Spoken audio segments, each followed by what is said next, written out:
நீயா நானா நேத்து நடந்த எபிசோட் தான் வந்து பாத்தீங்கன்னா ஃபேஸ்புக், ட்விட்டர், இன்ஸ்டாகிராம்லாம் பயங்கரமா ட்ரெண்டிங்கா வந்து போய்கிட்டு இருக்கு. எனக்கு ஒரு மாமன்னம் ரிலீஸ் டைம்ல வந்து பாத்தீங்கன்னா நிறைய மீம்ஸ்லாம் வந்து படிச்சுட்டு இருந்தேன். அதுல மாரி செல்வராஜ் அந்த படத்தை ரிலீஸ் பண்ணதுக்கு அப்புறம் நிறைய பேர் பார்த்துட்டு வந்துட்டு எப்ப பார்த்தாலும் ஒதுக்கப்பட்டோம், பிதுக்கப்பட்டோம், நசுக்கப்பட்டோம்னு சொல்லிட்டு ஒரே படமா எடுத்துட்டு இருக்க, உனக்கு வேற வேலை இல்லையான்னு சொல்லிட்டு எல்லாம் கேட்டுட்டு இருந்தாங்க. இங்க எல்லா மக்களும் வந்து பாத்தீங்கன்னா சமமா தான் இருக்கும், எல்லாம் ஒண்ணு கூடி தான் வாழ்ந்துட்டு இருக்கோம்னு சொல்லிட்டு நிறைய பேர் வந்து வீடியோஸ் எல்லாம் மேக் பண்ணி போட்டுருந்தாங்க. அதை நான் பார்த்துட்டு இருந்தேன். பட் அந்த மாதிரி பேசுறவங்களா இருக்கீங்க தெரியுமா? ஒரு 40 நிமிஷம் வந்து பாத்தீங்கன்னா டைம் ஸ்பெண்ட் பண்ணி விஜய் டிவில நேற்று வந்து நீயா நான் எபிசோட் பத்தி பார்த்துட்டு வாங்களேன். அதுல ஒரு பையன் சொல்றாப்புல, நான் 6வதுல இருந்து இப்ப டிப்ளமா வந்து படிச்சுட்டு இருக்கேன், டெய்லியும் வாழைத்தார் சுமக்கிற வேலை தான் வந்து பாத்தீங்கன்னா செஞ்சுட்டு இருக்கேன்னு சொல்லிட்டு இருப்பாப்ல. அந்த வேலை எப்படி இருக்கும் நம்மளுக்கு தெரியாது, ஆனா அந்த வேலையை எப்படி செய்வாங்கன்னு சொல்லிட்டு காட்டின படம் தான் வந்து பாத்தீங்கன்னா மாரி செல்வராஜ் வாழைன்னு சொல்லிட்டு ஒரு படத்தை வந்து ரிலீஸ் பண்ணிருக்காரு. அங்க ஓனர் கீழே வந்து பாத்தீங்கன்னா மக்கள்லாம் வந்து வேலை செஞ்சுட்டு இருப்பாங்க. ஒரு தோப்புல இருந்து வாழைத்தாரை வந்து பாத்தீங்கன்னா தலையில சுமந்துட்டு லாரி மேல ஏத்திட்டு வந்து பாத்தீங்கன்னா போட்டுட்டு இருப்பாங்க. அந்த வாழைத்தாருக்கு அவங்க வாங்குற கூலி எவ்வளவு தெரியுமா? வெறும் 2 ரூபா தான். ₹1 வந்து பாத்தீங்கன்னா அங்க இருக்க மக்கள் அதிகப்படுத்தி கொடுத்துன்னு கேட்பாங்க. ஆனா அந்த ஓனர் வந்து பாத்தீங்கன்னா ₹1 அதிகப்படுத்தி கொடுத்துருவாரு. ஆனா அதுல காண்டாயி உங்களுக்கு போக்குவரத்துல வந்து பாத்தீங்கன்னா வண்டி எதுவும் ப்ரொவைட் பண்ண மாட்டேன், அந்த வாழைத்தாரை எடுத்துன்னு போல லாரிலேயே வந்து பாத்தீங்கன்னா ஏறிட்டு போங்கன்னு சொல்லுவாங்க. ஒரு சுச்சுவேஷன் வந்து பாத்தீங்கன்னா அந்த லாரி வந்து கவுந்து ஒரு 19 பேர் வந்து பாத்தீங்கன்னா இறந்து போயிடுவாங்க. அதுல ஒரு அக்கா இறந்து போவாங்க. அவங்க தம்பி தான் வந்து பாத்தீங்கன்னா மாரி செல்வராஜா. ஒரு அக்கா இறந்து போயிட்டாங்க. அவங்க எப்படி இறந்து போனாங்க? அவங்க தான் அந்த மாலை படத்தின் கதை, அவங்களோட கதை தான். அவர் லைஃப்ல நடந்த ரியல் இன்சிடென்ட் தான் படமா வந்து எடுத்திருக்காரு. அந்த படம் பாத்தீங்கன்னா தெரியும் ₹1 வேல்யூ எவ்வளவு இருக்கு, அந்த ₹1 எத்தனை உயிர் இழந்திருக்காங்கன்னு. நிறைய பேர் அந்த படம் பார்த்து வந்து என்ன சொல்றாங்கன்னா, நாங்களும் கஷ்டப்பட்டு தான் வேலை செய்யறோம், நீ மட்டும் வந்து ஏன்டா புலம்பிட்டு இருக்கேன்னு. அவர் சொன்ன விஷயத்தையும் வந்து பாத்தீங்கன்னா நிறைய பேர் வந்து புரிஞ்சிக்கவே இல்லை. செய்யற வேலைக்கு வந்து பாத்தீங்கன்னா கரெக்டான சம்பளம் கொடு, அதுக்கு முன்னாடி மனுஷனா ட்ரீட் பண்ணு. திஸ் இஸ் வாட் மாரி செல்வராஜ் கம்யூனிசம்.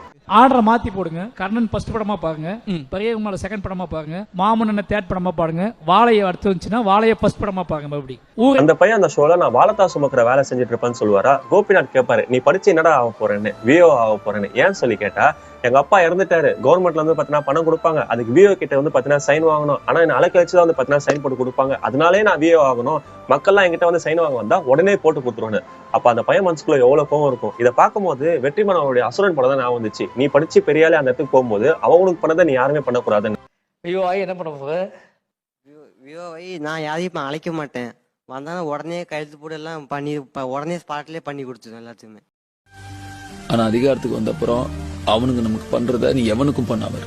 இந்த மாதிரி ஒரு எபிசோட விட்டுட்டு இதே நீயா நானா ஒரு 6-7 மாசம் முன்னாடி படிப்பு வேணுமா வேணாமான்னு சொல்லிட்டு ஒரு ஷோ ஒன்று கண்டக்ட் பண்ணாங்க. ஆனா வெக்கமே இல்லாம ஒரு 20-25 பேர் வந்து பாத்தீங்கன்னா படிப்புலாம் ஒரு மேட்டரே இல்லைன்னு சொல்லிட்டு வந்து பாத்தீங்கன்னா பேசிட்டு இருக்காங்க. ஆனா அவங்க எல்லாருமே படிச்சுட்டு அதே வேலையில உட்காந்து சம்பளம் வேற வாங்கிட்டு இருக்காங்க.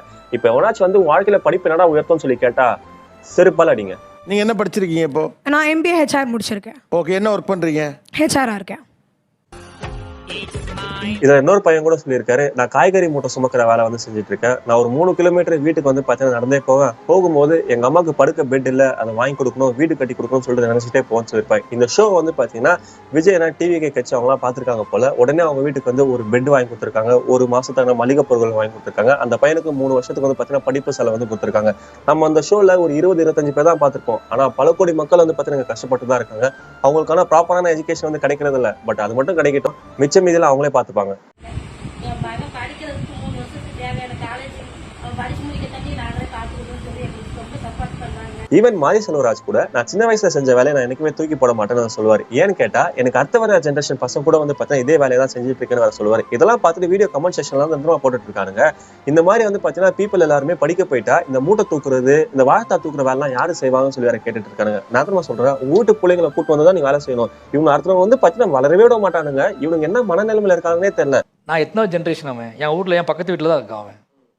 அவன் என்ன சுமக்கிறானே? அவன் சுமக்கிறான்ல, நான் எப்படி தூக்கி போட முடியும்? இங்க வில்லேஜ் பீப்புள் மட்டும் தான் கஷ்டப்படுறாங்க, இந்த கேஸ்ட் பீப்புள் மட்டும் தான் கஷ்டப்படுறாங்கலாம் கிடையாது. இங்க இருக்க பொலிட்டிகல் பவர் வச்சுட்டு நிறைய மக்களை வந்து பாத்தீங்கன்னா கஷ்டப்பட்டு தான் இருக்காங்க. நீங்க ஈஸியா தாசில்தார் ஆஃபீஸ்ல போயிட்டு ஒரு கம்யூனிட்டி சர்டிபிகேட்டோ பர்த் சர்டிபிகேட்டோ வாங்கிடுங்களேன், உங்களால முடியாது. ஈவன் இங்க நிறைய மக்களுக்கு அவங்க ஃபேமிலிக்கு கவர்மெண்ட் கொடுக்குற ₹1000 பணமே வந்து பாத்தீங்கன்னா கிடைக்க மாட்டேங்குது. ஏன்னா ஆதார் கார்டுல வந்து பிரச்சனை. அதை மாத்தலாம்னு சொல்லிட்டு சர்வீஸ் சென்டர் போனா அவனும் ₹100-200 வந்து கமிஷன் கேட்டு தான் இருக்கான்.